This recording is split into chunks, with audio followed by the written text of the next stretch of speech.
इस वीडियो में हम करेंगे मैथ, जो हमारा काफी टाइम से रह गया है सिलेबस, अब हम उसको कवर करेंगे। तो जो हमारा मैथ और टीचिंग का सब्जेक्ट है गणित शिक्षण, इसका इकाई 3 जिसका नाम है गणित शिक्षण के दृष्टिकोण, approaches to the teach mathematics. तो चलिए, वीडियो थोड़ी बड़ी हो सकती है क्योंकि यूनिट काफी लंबा था और काफी समझाने वाला था। पॉइंट्स को हम काट नहीं सकते, हर एक पॉइंट इंपॉर्टेंट था, इसलिए थोड़ा सा लंबा हो जाएगा। तो सबसे पहला टॉपिक है हमारा यहाँ पे प्रारंभिक स्तर पर गणित में प्रत्यय संगठन का अर्थ और महत्व। अब आप कहेंगे व्हाट इज प्रत्यय संगठन, तो इस इंग्लिश में पहले बता देती हूँ। इसे कहते हैं कॉन्सेप्ट फॉर्मेशन, है ना। जैसे किसी भी सब्जेक्ट, किसी भी टॉपिक को समझने के लिए कहते हैं ना, कॉन्सेप्ट क्लियर करना जरूरी है। तो यहाँ पे जो मैथ हम बच्चे को पढ़ा रहे होते हैं उसके अंदर कॉन्सेप्ट का क्या मतलब है और क्या महत्व है, ये दोनों ही चीजें समझेंगे यहाँ पे। तो सबसे पहले देख लेते हैं ये क्या है। यह एक तार्किक विषय है। आप जानते हैं कि मैथ कैसा है, लॉजिकल है, थ्योरी तो नहीं होती, प्रैक्टिकल्स होते हैं। प्रत्यय और सिद्धांतों को रटने की बजाय, लेकिन यहाँ पे भी सम प्रत्यय कॉन्सेप्ट होते हैं, जैसे फॉर्मूले कैसे बने, है ना, उन प्रूफ करना, एंगल्स लिखना, है ना। तो ये सब क्या है, ये सब संप्रत्यय ही तो हैं। तो इनको रटने की बजाय इनको सही से समझ सकें, इसीलिए हम कॉन्सेप्ट को समझने की बात करते हैं। और यहाँ पर प्रश्नों को हल करने में भी फिर दिक्कत नहीं होती अगर कॉन्सेप्ट क्लियर हो जाता है, फॉर्मूला क्लियर हो जाता है। तो अब देख लेते हैं इस प्रत्यय संगठन को प्रभावित करने वाले कारक, कि जो ये हमारा कॉन्सेप्ट फॉर्मेशन है इसको कौन कौन सी चीजें जो है इफेक्ट करती हैं। सबसे पहली चीज है विद्यार्थी, यानी कि जो स्टूडेंट है, अगर उसको रुचि ही नहीं है कॉन्सेप्ट समझने में, वो सोचेगा चल छोड़ ना, फॉर्मूला जो है वो रट लेता हूँ, छोड़, इतना लंबा कौन समझेगा, ये फॉर्मूला बना कैसे है ना। तो ये भी दिक्कत होती है। विकास, मानसिक स्थिति, कई बार उनको समझ ही नहीं आ रहा होता, वो कोशिश करते हैं फिर भी। दूसरी चीज है परिवार, यानी वहां की संस्कृति और भाषा, अगर लैंग्वेज का फर्क आ जाए फिर भी नहीं बच्चा समझ पाता है कॉन्सेप्ट को। टीचर का अगर अनुभव ना हो और साधन उपलब्ध ना हो तो भी जो है हमारा जो ये कॉन्सेप्ट है मैथ, अब वो क्लियर बच्चों को नहीं हो पाता है। आगे है अच्छे प्रत्यय संगठन के लिए पाठ्यक्रम, कि जो कॉन्सेप्ट बच्चे को अच्छे से क्लियर हो, कॉन्सेप्ट फॉर्मेशन अच्छे से बच्चा समझे, इसके लिए हम पाठ्यक्रम कैसा रखें। ये विद्यार्थी केंद्रित होना चाहिए, इसके अंदर शिक्षण विधियां होनी चाहिए, कक्षा का वातावरण अच्छा होना चाहिए और अधिगम स्तर भी अच्छा होना चाहिए। यहाँ पर कॉन्सेप्ट फॉर्मेशन के कुछ सिद्धांत दिए हुए हैं, जैसे कि क्रिया सिद्धांत, यानी किसी भी काम को करके हम बच्चे को कॉन्सेप्ट समझाएं, या फिर मूर्त सामग्री का प्रयोग करें जो हमारे पास अवेलेबल हो। प्रासंगिक पढ़ाई का सिद्धांत, यानी जो चीजें प्रासंगिक हैं उस तरीके से हम बच्चों को समझाएं। समवाय का सिद्धांत, यानी को रिलेट करें, जैसे हमें कोई चीज सिखानी है, जैसे हमें उनको बताना है कि कोन क्या होता है, तो हम उन्हें आइसक्रीम का एग्जाम्पल दें, है ना, बर्थडे वाली कैप का एग्जाम्पल दें, को रिलेट करें उनकी लाइफ से, तो भी बच्चों को जो फॉर्मेशन है वो कॉन्सेप्ट का अच्छा होता है। अगला टॉपिक है गणित शिक्षण के विभिन्न दृष्टिकोण। तो यहाँ पे अप्रोचेस की बात करेंगे। यहाँ पे मतलब शिक्षकों का शिक्षा दर्शन कार्यक्रम के विभिन्न पक्षों पर उसके द्वारा दिए गए महत्व को निर्धारित करना, कि मतलब मैथ को लेकर किस किस तरीके के अप्रोचेस दिए हुए हैं। तो जो ब्रॉड लेवल पर दिया गया है उसे हमने 3 भागों में बांटा है। 3 प्रकार के दृष्टिकोण है। पहला है ऐतिहासिक दृष्टिकोण, यानी हिस्टोरिकल अप्रोच। तो इनकी विचारधारा क्या है, ये कहते हैं इनका जो है पाठ्य वस्तु यानी कंटेंट की ओर झुकाव ज्यादा है, और ये प्रक्रिया, इसे हम प्रक्रिया दृष्टिकोण भी कहते हैं, प्रोसेस अप्रोच भी कहते हैं। ये गणित के इतिहास से संबंधित नहीं है। देखिए यहाँ पे ऐतिहासिक दृष्टिकोण लिखा है, इसका ये मतलब नहीं कि ये गणित के इतिहास से संबंधित है, कि 0 की खोज किसने की, फिर 1 की खोज किसने की, ऐसा नहीं है। ये मानव चिंतन के क्रमिक विकास से संबंधित है, लेकिन इसका कोई अधिक महत्व आज के टाइम पे नहीं है। तो इसे सिर्फ लिखने के लिए ये वाला अप्रोच। सेकंड है एकाधिकार दृष्टिकोण, यानी अथॉरिटेरियन का अप्रोच। इसके अंदर क्या है, गणित के प्रत्येक शाखा को ये प्रभावित करता है, चाहे वो लो लेवल की पढ़ाई हो मैथ्स की, अपर लेवल की हो, कॉन्सेप्ट वाली हो, फॉर्मुलेशन वाली हो, प्रैक्टिकल्स हो, ठीक है। इसके अंदर व्याख्यान विधि से पाठ्य पुस्तक विधि और प्रयोगशाला विधि, किसी अभी प्रयोग कर सकते हैं जो आपको सूटेबल लगता हो। यहाँ पे पाठ्य सामग्री तीव्र गति से पूर्ण हो जाती है। क्यों? क्योंकि एक चैप्टर उठाया, कराए धर दिया, मतलब फॉर्मूला लिख दिया, आंसर कर दिया, क्वेश्चन सॉल्व कर दिया। तो यहाँ पे मेन चीज होता है आपको सिलेबस कवर करना होता है। यहाँ पे पुनः स्मरण के लिए भी समय बच जाता है, क्योंकि आप जल्दी से सिलेबस कवर कर देते हैं। यहाँ पर तथ्यों को ग्रहण करने पर जोर दिया, ये जो तथ्य दिया हुआ है बस उसको ग्रहण कर लो, रट लो, याद कर लो, ठीक है। अगला है हमारा अन्वेषण दृष्टिकोण, यानी कि डिस्कवरी अप्रोच। इसका मतलब होता है स्वतंत्र चिंतन कर सकने में सक्षम। तो ये देखिए यहाँ पर हम बच्चे को ओपनली एक एनवायरनमेंट देते हैं कि वो खुद भी समझे, सीखे, और अगर उन्हें कोई चीज समझ आती है वो हमें बताएं, टीचर को बताएं आके, फिर हम बताएं कि क्या कमी है, क्या सही है, और इनकी क्या करें, सराहना भी करें। उपयुक्त समस्याओं को चुनौती के रूप में रखना, कोई भी प्रॉब्लम है हम उसको एक टास्क की तरह बच्चों के सामने रखते हैं और फिर वो उसको सॉल्व करते हैं। छात्रों द्वारा स्वयं तथ्यों का संकलन और निष्कर्ष निकाला जाता है। यहाँ पे अध्यापकों द्वारा सिर्फ सहायता या प्रोत्साहन दिया जाता है, वो भी अप्रत्यक्ष तरीके से। इसलिए इन क्या दिक्कत है यहाँ पे कि समय बहुत ज्यादा लगता है, क्योंकि एक ही फॉर्मूले को समझने में हमारे बच्चे ने जो है हफ्ता निकाल दिया, महीना निकाल दिया, तो यहाँ पे टाइम ज्यादा लगता है। लेकिन वैज्ञानिक प्रक्रिया का अवबोध भी यहीं से होता है। जो इन्वेंशन वाला जो दिमाग तैयार होता है वो इसी तरीके से होता है, जब वो डिस्कवरी अप्रोच के थ्रू काम करता है। तो ये 3 तरीके के अप्रोच थे। अगला हमारा जो टॉपिक है वो गणित शिक्षण की विधियां एवं व्यूह रचना। तो कौन कौन सी विधियां हैं जिसके द्वारा हम गणित शिक्षण करते हैं बच्चों के लिए। सबसे पहली विधि जो है हमारी इंडक्टिव मेथड यानी आगमन विधि। इसके अंदर अनुभव, उदाहरण तथा प्रयोगों का अध्ययन करके नियम निकालना होता है। मतलब एक्सपीरियंस लेंगे, एग्जाम्पल देंगे, उसके बाद हम फॉर्मूला देंगे, ठीक है। इसमें गंभीर अध्ययन और परिणामों का विश्लेषण करके निश्चित नियम या सूत्र बनाकर अन्य प्रश्नों को सीधे नियम द्वारा हल किया जाता है। सबसे पहले हम बच्चों को यही समझाते हैं कि फॉर्मूला कैसे बन के आया। जैसे स्क्वायर और एरिया का फॉर्मूला हो गया, 4 इंटू साइड हो गया, है ना।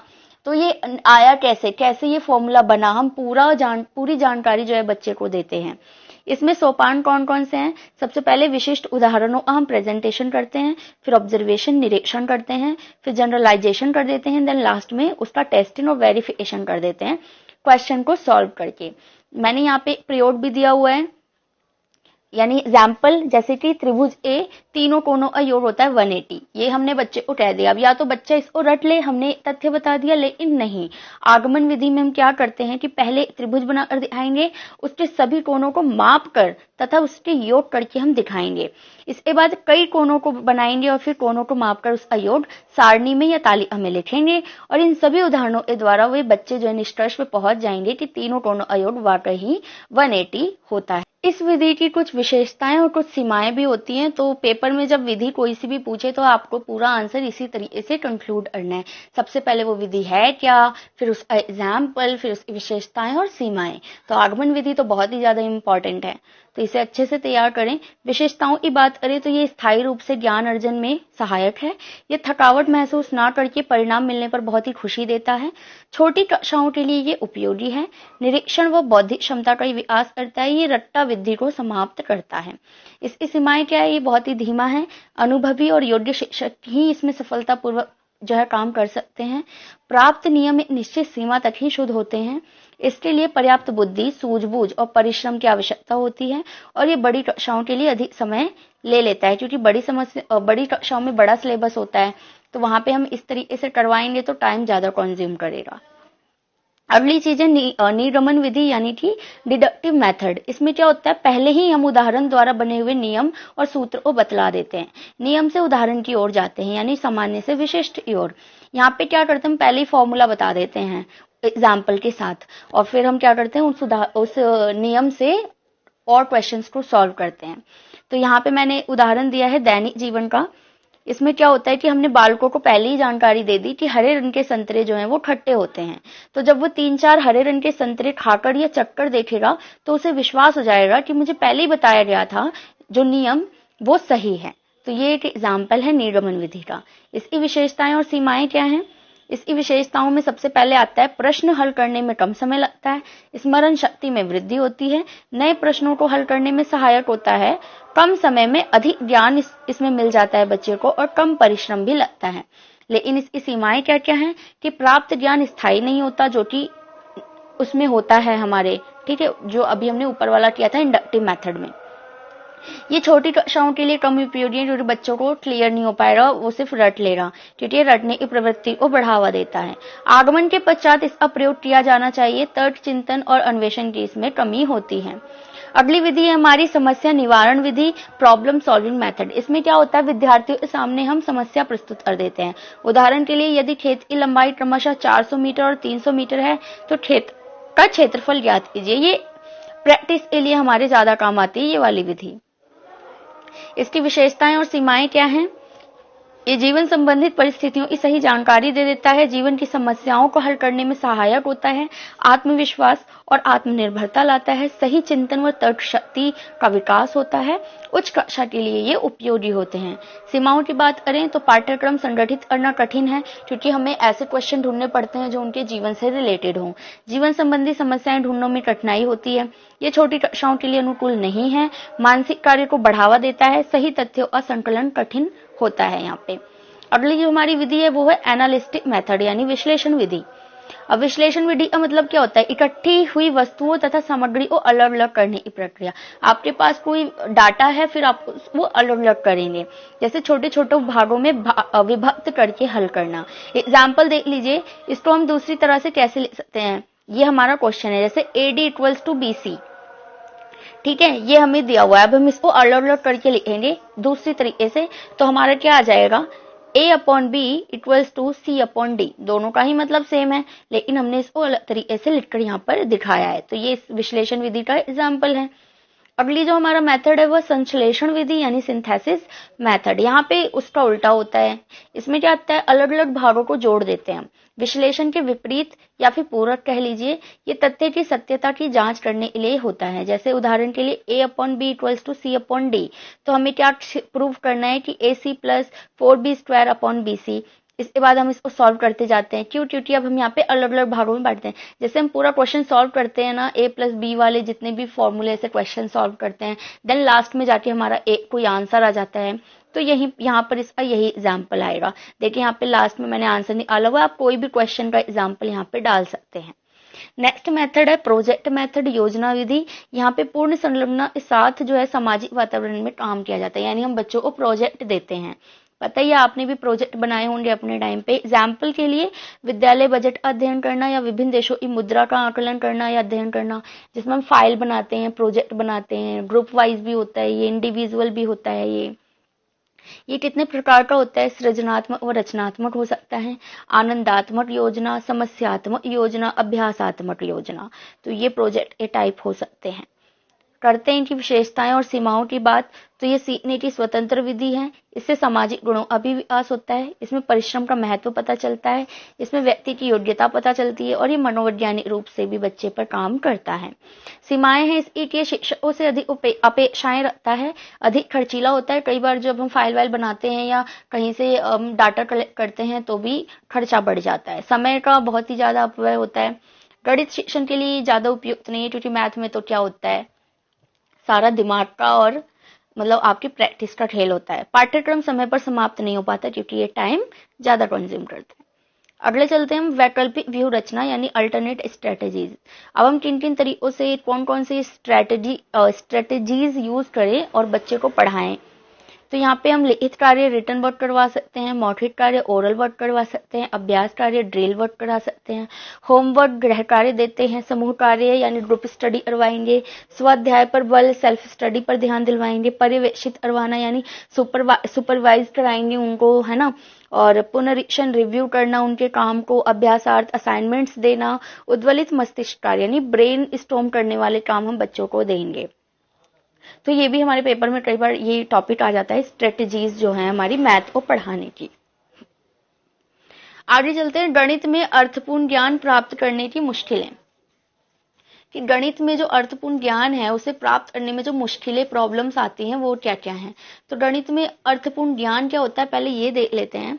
अर्थपूर्ण ज्ञान का मतलब यहाँ पे है मानसिक व आध्यात्मिक शक्तियों का विकास और दूसरे विषयों के ज्ञान अर्जन में भी मदद, भविष्य में गणित पढ़ने के लिए नींव तैयार करना, जीविका कमाने में जो है मदद करना, प्रतिदिन समस्या को हल करना जो प्रतिदिन आपके जीवन में आती है, जैसे छोटी मोटी हल, जो छोटा मोटा कैलकुलेशन हो गया, आप सब्जी लेने चले गए, तो इन चीजों के लिए ये जरूरी है। तो कौन कौन सी समस्याएं यहाँ पे, सबसे पहला है छात्रों की गलतफहमियां व गणित से डर, फोबिया बहुत है बच्चों को मैथ से। तो ये क्या है, गणित के प्रति असहाय महसूस करना या स्वयं को गणित के प्रति और सवाल हल करने के प्रति असक्षम। बच्चे क्या है, सोचते हैं कि हमसे होगा ही नहीं, मैथ जो है बहुत ही कठिन सब्जेक्ट है। तो इसका कारण क्या क्या है, घर में गणित की उपेक्षा, मान लीजिए घर में किसी ने कह दिया मैथ तो ऐसे ही समझ में नहीं आती, तो बच्चा समझ जाता है कि ये मुश्किल सब्जेक्ट है। स्वयं का कोई बुरा अनुभव हो सकता है, गणित शिक्षक से डर हो सकता है, कमजोर बेस हो सकता है उस बच्चे का, गणना कार्य में आलस्य करता हो बच्चा, ये भी हो सकता है। तो इसको दूर करने के लिए हम क्या करेंगे? सकारात्मक दृष्टिकोण, नवीन विधियों का प्रयोग, कमजोर विद्यार्थियों को प्रोत्साहन देंगे, चयनित प्रत्यय करेंगे, अन्य विद्यार्थियों का सहयोग भी हम उन बच्चों को देंगे। छोटी छोटी गलतियां एवं साधारण त्रुटियां। अब छोटी छोटी कौन सी गलतियों की वजह से मैथ सब्जेक्ट जो है बच्चों के लिए मुश्किल हो जाता है? श्याम पढ़ पुस्तक या प्रश्न पत्र से प्रश्न संख्या उतारने में गलती करना। कई बार बच्चे क्या करते हैं कि कोई भी जब क्वेश्चन उतारते हैं तो ये गलत उतार लेते हैं, और जब वो एक संख्या गलत उतारते हैं तो पूरा क्वेश्चन ही गलत हो जाता है। तो प्रश्नों को जो है वो ध्यानपूर्वक पढ़ते और समझते नहीं है कि क्वेश्चन पूछ क्या रहा है, और फिर अपना आंसर निकाल देते हैं, फिर गलत हो जाता है, फिर उनका कॉन्फिडेंस भी कम हो जाता है।